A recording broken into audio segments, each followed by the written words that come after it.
Hey guys, welcome back to the channel. I am going to get into calculating after repair value. I did the first video. I will link it here. That goes into every single thing you need to include when you're just starting out. This second video, I'm going to show you a free tool you can use if you do not have access to the multiple listing service.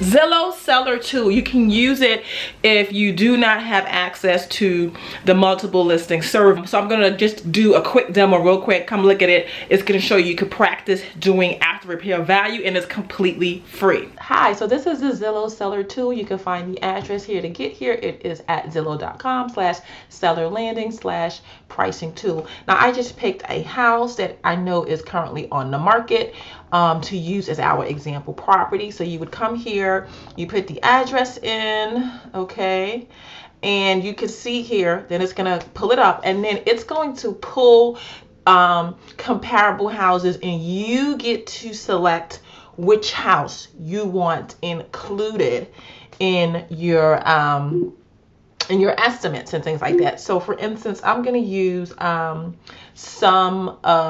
please refer to the first video for why I'm picking some of these houses. So our house is 3 bedrooms, 3 baths. It's 2,641 square feet. As you can see, I told you you would pick really pretty houses. So this is definitely a house that we would pick. Like we're saying, hey, once we're done, it's rehabbed, it's beautiful. So this house, you know, this is a gorgeous house. So this is an example of the condition of a house you want to pick when you're doing your comps. Like this house will probably, you know, sell pretty quickly. They've been marketing it like crazy. It had a lot of views, and 92 people have already saved it. So they have it. It's on the market for $385,000. So I'm going to go back to the Zillow Seller tool, and let's see. These houses, you go through and you can pick 3 bedroom, 3 bath, 2,641 square feet. This house is the exact same size. Also, you see how Zillow tells you the date. Those are things you're going to be looking at. How recently did this house sell, the square feet, and you can see how the tool is already calculating the difference here in like square feet. That our house is 2,641. This house is 2,530. But I mentioned usually within about 20%, I'll use it in my comps. So this one, 3 bedroom, 3 bath. I would use this in my comp. I'm just going to try to go through like as quickly as possible, because this is really just a demo for me to show you this is a tool you can come and play with if you do not have access to the multiple listing service. Okay, here's another one, 3 bedroom, 3 bath, exact same square feet. As I said, it's going to be much easier when you're in a subdivision, because the houses, it's going to be easier for you to find houses that are very, very similar as well. This one as well, sold recently, 3 bedroom, 3 bath, 2,532 square feet, still within 20%. And you'll see these are some of the things that I already have on the list that I told you need to look for. That is what Zillow's saying. You got to look, does this have the same bed? Does this have the same bath? Were they built in the same year? Things like that is very, very important. Okay, now I come here, this particular house, it's about the same square feet, but guess what? Like I told you, I would not use this house because look, this house has 4 bedrooms and our house has 3 bedrooms. And just starting out, unless you get to the point where you really, really cannot find similar houses, I would not use this in my comp, because this impacts price, that this house has more bathrooms. So I would not include this particular one in the comp. Let's see, we go here.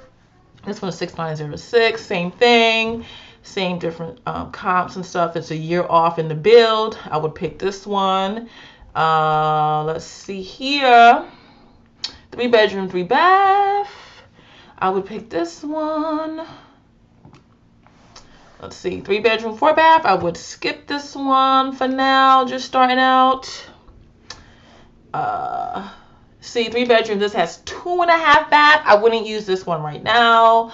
And if you see here also, this house is smaller, but I want to point out how Zillow is saying, look, they paid more per square feet, 69%. You see the difference, right? Even though this house ends up selling for $385, So that's why I'm saying it's very, very important, but that would be into a whole nother video up to why that's different. So that's why I'm saying I wouldn't pick that house, because it's going to really screw your numbers a particular way, because there's such a big difference in square feet here. This one, 3 bedroom, 3 bath, I would use that. So see, we end up with a price of $382,205 for an estimate.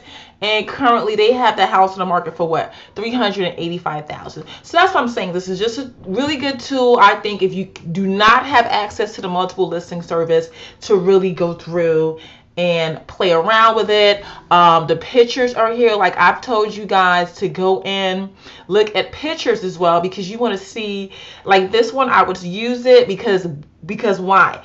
It's in great condition. This is a good condition. If you start going through, like I told you, and you know, maybe houses, you can start adjusting, because some of the houses are not as nice or as pretty as you know your rehab will eventually be.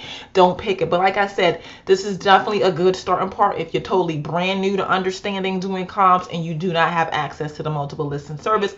Now, after you've done this, you still want to go back, look at property that is similar, that is under contract, or what we say is pending, or if they're actively for sale on the market. And these are just to give you an idea, to get trends for what the market is doing. You still do not want to include those numbers in your comp, but you do want to stay educated on what is actually going on in your market. So for instance, if for this one, we had our house listed $385,000, and you looked and there was a house that was active $400,000. You can look, take in that information, start watching that house to see if it goes under contract. Even if it goes under contract, you still don't know if it's going to close at $400,000, but you just want to be mindful of what is going on, of what your competition is, and to stay on track. Maybe if you have a real estate agent, or if you are a real estate agent, sometimes you can call the agent and ask them, hey, how much, you know, is the house under contract for? What is really gold in the multiple listing service? Seller concessions. Seller concessions are when the seller pays some of the buyer's closing costs. The reason this is important is, say right now we're saying, okay, $385,000 is what we are estimating the house will sell for. Well, if you look at the comps and the average seller concession in that area is $5,000, you need to have that included in your estimates, because then really is that the house would be, the net is $380,000 if the seller then pays $5,000 towards closing costs. But when you look like on a Zillow, a Redfin, a Trulia, it does not show you seller concessions. So that's why that's one of the examples of the multiple listing service being the queen of data. Maybe you have a 4-bedroom house, and or you have a 2-bedroom house, you can't find a house with the same bedrooms. What you have to do is make an adjustment for that, and you have to go through all the houses that have sold 2 bedrooms, 3 bedrooms, 4 bedrooms, whatever the difference is, and see what are the different prices, the price differences, and you make an adjustment for it.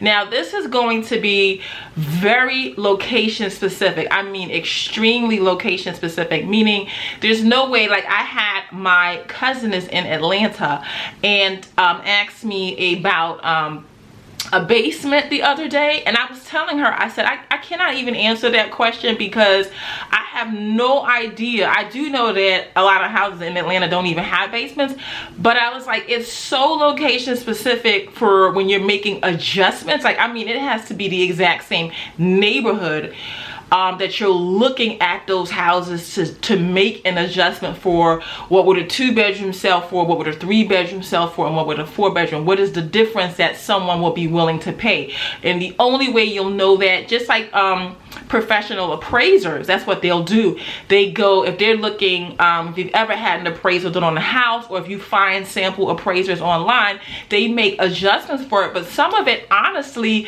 can be personal opinion of the appraiser.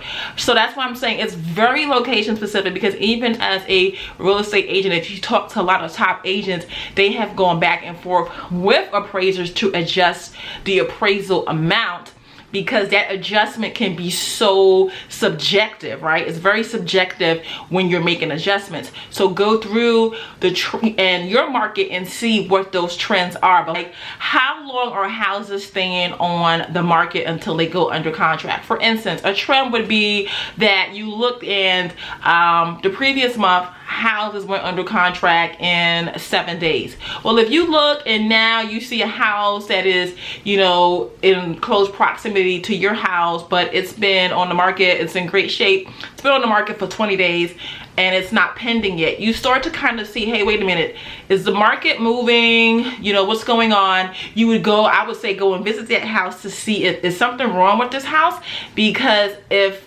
on average by now you know, hey, there should be an offer, there probably is something, either the market is changing or something is going on with that house. Like, you may go to the house, it looks gorgeous, the house may look gorgeous online, but maybe you go visit the house, you're like, oh crap, it smells like cigarette smoke. That can be something that is impacting why this house does not have an offer. So that's why I'm saying you want to look at the trends, and usually the biggest trend is, hey, how many days on market before this house goes pending and it's under contract. That's one of the top ones that you should definitely be looking at, because rehabbers want to know, hey, I'm gonna rehab this, I'm gonna get it on the market, I want it sold. Like, usually here we want an offer, we want the house under contract within the first 30 days